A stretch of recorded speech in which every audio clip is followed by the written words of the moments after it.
Hey, I'm John Cannell, and today on Preppy Kitchen we're making some silky smooth, perfectly sweet Swiss meringue buttercream. So let's get started. First off, fill a medium pot with an inch or two of water, and we're gonna put that on to medium heat so it comes to a simmer. Now it's time to separate 5 egg whites out. If you happen to have egg whites you've been saving in the freezer, defrost them, and it's a great time to use them. Otherwise, you want to carefully separate the yolk out because Swiss meringue buttercream is based on a meringue. We're gonna fluff egg whites up until they're marshmallowy and amazing, holding so much air. But if you have some of the fatty yolk mixed in, it's just not gonna fluff up as much and it won't be great. You can empty the egg whites into a medium bowl as you go. This, by the way, is my all-time favorite frosting. I love it for decorating cakes and cupcakes because it holds its shape beautifully. It is smoother than smooth, and the flavor is unmatched. You can make this into vanilla, chocolate, any kind of fruit variety. The list goes on, and it's delicious.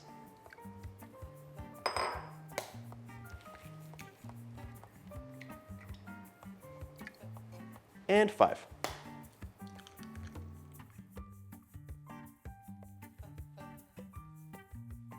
By the way, if you like my videos, go ahead and hit that subscribe button. There's 2 new recipes every single week. If you're using some saved or defrosted egg whites, the volume measurement for 5 egg whites is about 2/3 of a cup. Now it's time to add 1.5 cups or 300 grams of granulated sugar. For everyone who's thought, I love cake, I love cupcakes, but American buttercream is like too sweet for me, this is your buttercream. It is perfectly sweet and really lends itself to all kinds of flavors. You will be able to taste the cake. You will not just be tasting an overpowering frosting. Our scale is done. I'm gonna grab a whisk, add a pinch of salt here as well. Gives you some contrast. And we're gonna mix this up. Swiss and Italian meringue buttercreams are very similar for the final product, but the method is quite different. Italian buttercream has molten hot sugar syrup being poured into the egg whites as the mixer runs. This has the mixture heating up gently over simmering water. It's much easier and safer in my opinion than Italian, although I love Italian buttercream too. Okay, one final thing before this goes on to heat. I want you to take your clean fingers, grab a little bit and feel it. It should feel really sandy, like you can feel all that granulated sugar. We're gonna take this to 160 degrees Fahrenheit over our simmering water, and one of the things you can do is the finger test. With your clean fingers, you're gonna grab it and check the consistency. Pop this onto your simmering water. The bowl should never touch the water. It's the steam that's gently heating it. You're gonna stir this occasionally. It doesn't need to be a whisk constantly situation until things start heating up. So once that egg mixture warms up a bit, then we're gonna be stirring constantly, but right now, it could just be every once in a while. Let's check it out. This frosting is so versatile. You can make 24 cupcakes with this or a 2-layer 8-inch cake. If you have a bigger mixer, you can double the recipe really easily or just make multiple batches. And today I'm gonna show you some different ways to flavor the buttercream later on, as well as how to store it and how to save things, because there are a couple things that can happen here where you're gonna think the recipe's ruined. And if you panic or if you stop, things will go left, like it just won't get fixed. But there's really easy fixes for all the different problems that people encounter. One added note, today we're using 2 cups of unsalted butter. Room temperature, please, but there is a substitution. If it's autumn or you want a more like nutty, flavorful buttercream, brown your butter. So the night before, just pop your butter into a pot. We're gonna cook it over low, stirring constantly until it becomes a light golden color. Once that happens, immediately pour that into a bowl. Let it cool down so it comes to room temperature, and then you can use it in this recipe. Browned butter is a substitution you can do for almost any recipe that uses regular butter, and it's gonna give you a nuttier depth of flavor, and it's just so delicious. That is perfect for like pumpkin cakes any kind of autumnal flavor. Delicious. This has been heating up for a few minutes, and already you can see it's thinning out, so it's a little bit thinner, and I can see the sugar starting to dissolve. But if I did the finger test, I would still feel grains. And if I use my instant read thermometer, this is just at 100 degrees. We want to come to 160 for food safety. We want to cook the eggs so that pathogens or bacteria would be killed. That's why we're going to temp this out. Mind you, I eat raw eggs all the time. Like if you ever have a French meringue, the eggs aren't cooked.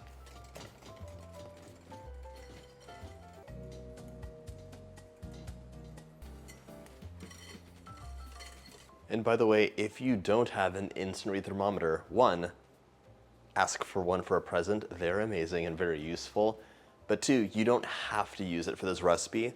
You will use your clean finger test, and it should feel hot to the touch, and you'll feel that all the sugar is dissolved. Right now, all the sugar is dissolved, but it feels only lukewarm, so I know I have a ways to go.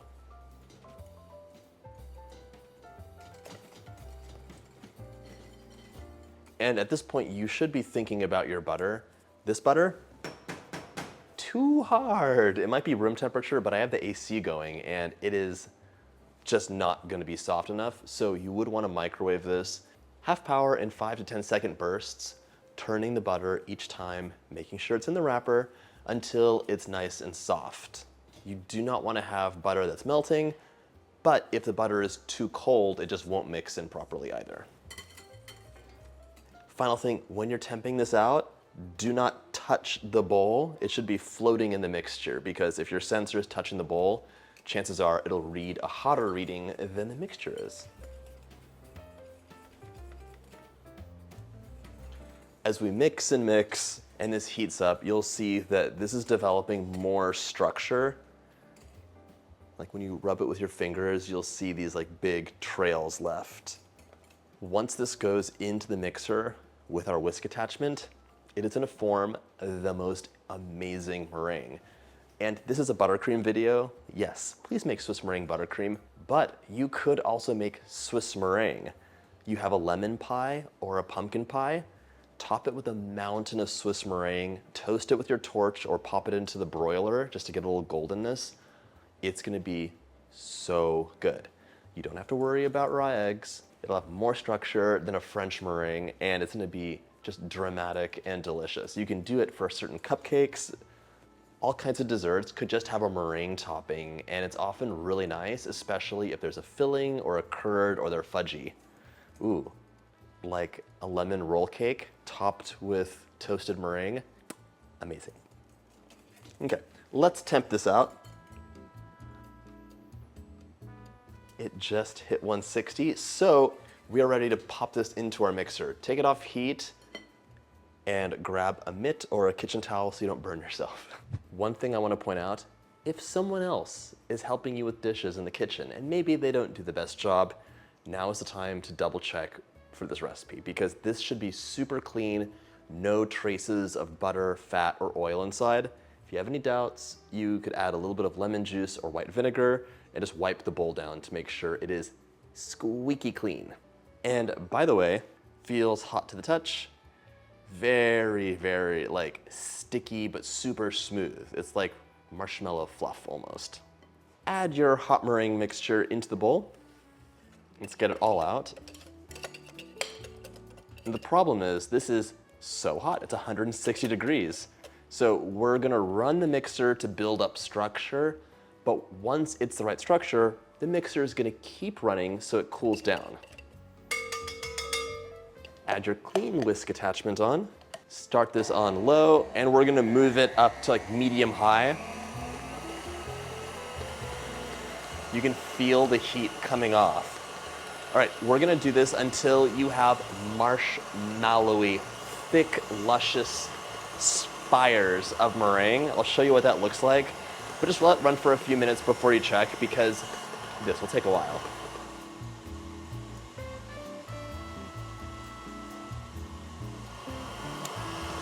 So my mixer's been running for a few minutes, and I want to show you how amazing this is. Boom. That is a sharp, strong, marshmallowy spire. This is the correct texture, but if I temp it out, it's 98 degrees. So that is too hot. This needs to be in the mid 70s so the butter doesn't liquefy as soon as it touches the meringue. So gorgeous though. If you're just making a meringue, this is great to use. Right now though, you have two choices. You can either let your mixer run for 10 or so minutes and eventually the mixture will just cool down, or you can grab some frozen peas and pack the side of your bowl with them. This will help expedite the cooling so that you can get on with your day and make delicious things and eat them. Whisk back on. We're gonna continue mixing this on medium speed for about maybe 10 minutes or so. Temp it every once in a while. You could also just use your knuckle to test it out. It shouldn't feel warm at all. It should feel room temperature. While this is mixing, it's your final chance to make sure your butter is the right temperature. If it was wonderful and ready to go earlier, but your countertops are too cold, the butter might have hardened, so into the microwave it goes. All right, so I just temped this out and it's in the low 80s. That's totally fine. It's time to add your butter in, but best practice is to switch to a paddle. But if you just don't feel like doing a dish, you could use a whisk. I've done it by accident, like just forgetting to switch, and it works out pretty fine. The idea is that you don't want to pump too much air in right now. You want to like slowly add the butter and get the structure without creating giant air bubbles. So thick. Pop your paddle attachment on. Mixing on low, we're gonna add our butter in 1 tablespoon at a time. So pop it in, let it mix for a few seconds, and then add the next tablespoon. And you'll repeat this with 4 sticks or 2 cups of butter. That's 452 grams. The moment you start adding your butter is a moment of panic because beforehand you had this beautiful, marshmallowy, thick, silky, amazing meringue.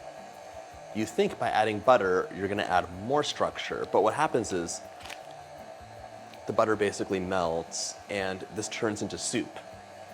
You think, oh my goodness, this went wrong, like something was too hot or I just, it's a moment of panic oftentimes.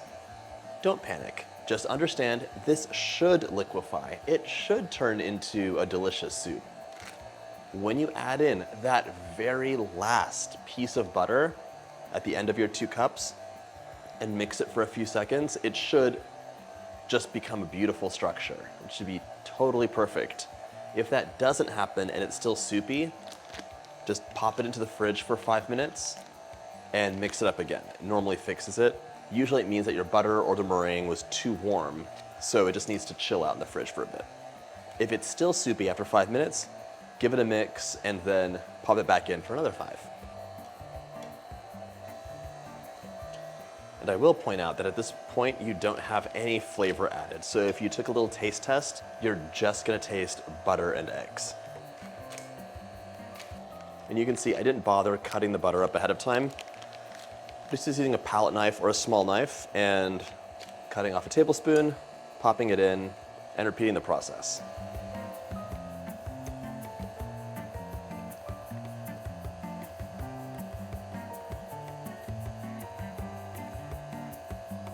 Your frozen peas can go back in the freezer if you're using them, and if you're looking carefully, you'll probably see kind of a buttery yellow color, but some pure white left over. That means you should scrape the bowl down. I'm about to add the last stick in. Look at the texture. That looks a little disappointing, right? And this is optimal, like perfect buttercream we're making right now. Nothing is going wrong. So just understand that it's gonna be kind of a soupy mess until the very end.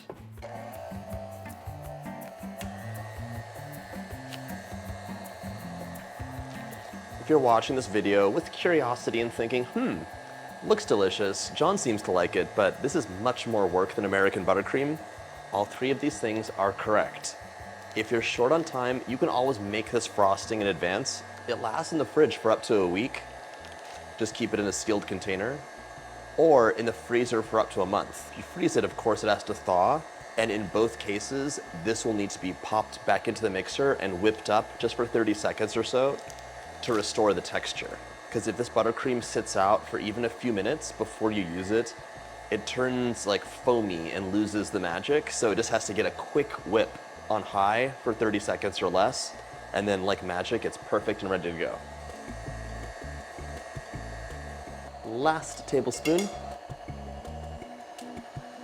It's time to add a teaspoon of vanilla.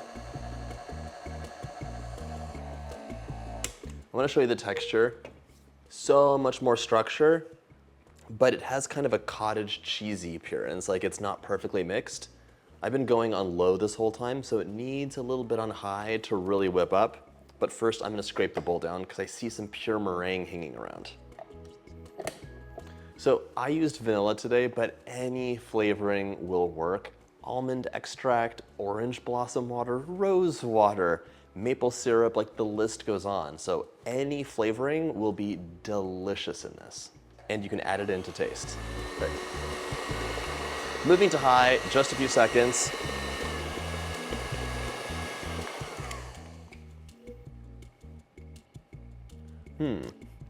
It's like it's too cold. So today I have the opposite condition. It's not even a problem. This tastes delicious. And if you feel it with your finger, your clean finger, it is silky. It tastes so good. But the consistency is a little thick. What happened is I actually left the ice packs on by accident for a bit and the bowl got cold. Pop this into the microwave. I would do like 10 seconds at half power just to loosen it up and then give it a whip. It's the opposite problem of it being soupy and needing to go into the fridge.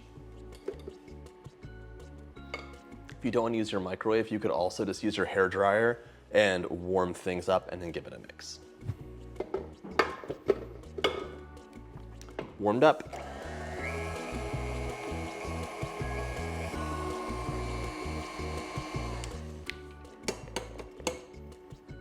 Okay, now it's perfect. So it just needed like 20 seconds in the microwave. Beautiful, beautiful soft spires you can get. I'm gonna show you how to flavor this and how to pipe it now. So you've made some buttercream. Chances are you might either color it or flavor it. I'm gonna show you a couple things.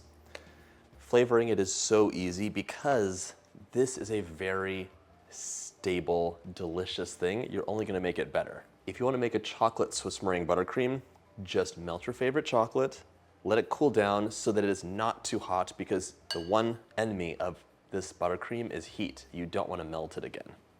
Add the chocolate in.